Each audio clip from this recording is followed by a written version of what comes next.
Hi everyone, my name is Rhea Desai, and over this past summer I worked in Dr. Vikas Nanda's lab at the Rutgers Center for Advanced Biotechnology and Medicine.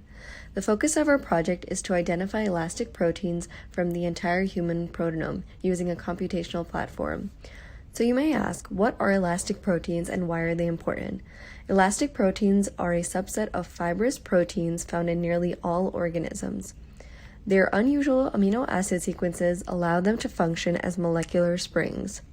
They are able to undergo large amounts of stress and still reform back into their original shape, which is quite unique as most proteins would denature or fall apart with that large amount of stress. The main elastic protein we are studying is the protein elastin. We are using elastin as the model elastic protein since it has the most ideal elasticity and it includes elastic domains within its sequence. Some other examples of elastic proteins include keratin, collagen, titin, and many more examples are shown in Figure 1. The focus of our project was to primarily come up with motifs which would be able to help us separate elastic proteins from the entire set of human proteins.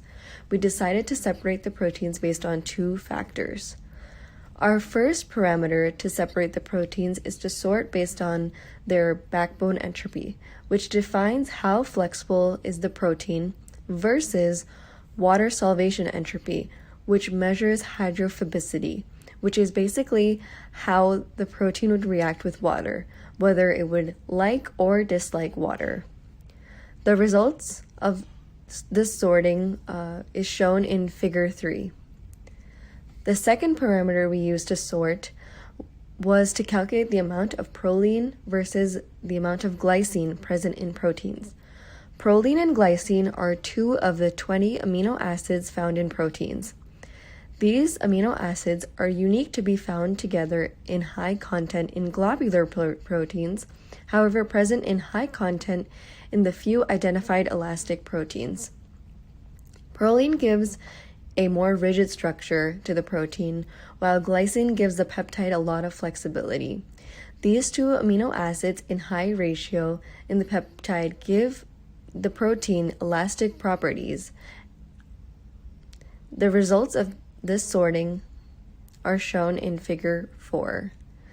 We imported our dataset of the human proteome from Uniprot, which is a protein database. We used the coding platform Jupyter Notebook to create an algorithm which is written in the coding language Python, and then used matplotlib, which is a plotting package, to present our results. In Figure 3, there are three clear tails that come out from the main cluster on the graph. Elastin, as pointed out on the graph, lies in the right outlier tail. We suspect other elastic proteins will also lie in this region since they will have similar properties to elastin. We also suspect elastic proteins to lie on the right side of the tail because the right side of the graph includes proteins with high backbone entropy, or in other words, flexibility. Since elastic proteins are very flexible, we would expect them to lie towards the right side of the graph. In Figure 4, there is clearly a main cluster and several outliers which lie on the outskirts of the cluster. Elastin is pointed out as an outlier on this graph. We suspect other elastic proteins around where elastin lies on this graph as well. We suspect elastic proteins will have similar glycine-proline ratios to elastin.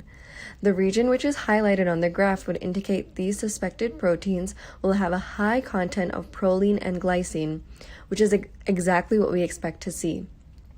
More research needs to be done to verify whether these proteins are elastic or not. However, we are very hopeful because, as you can see, elastin lies as an outlier in both graphs. We also plan to run these algorithms on the proteome of multiple other organisms to perform comparative analysis and also try to isolate elastic proteins using the tissue protein atlas. Further research can also be done to measure the content of other prevalent amino acids and also look into doublets or triplets of amino acid combinations. Isolating and understanding Elastic proteins would help us further understand this subset of proteins and also their applications. This can include applications such as biomaterials or elastocaloric materials, and also understanding tissue disease and tissue function. Thank you.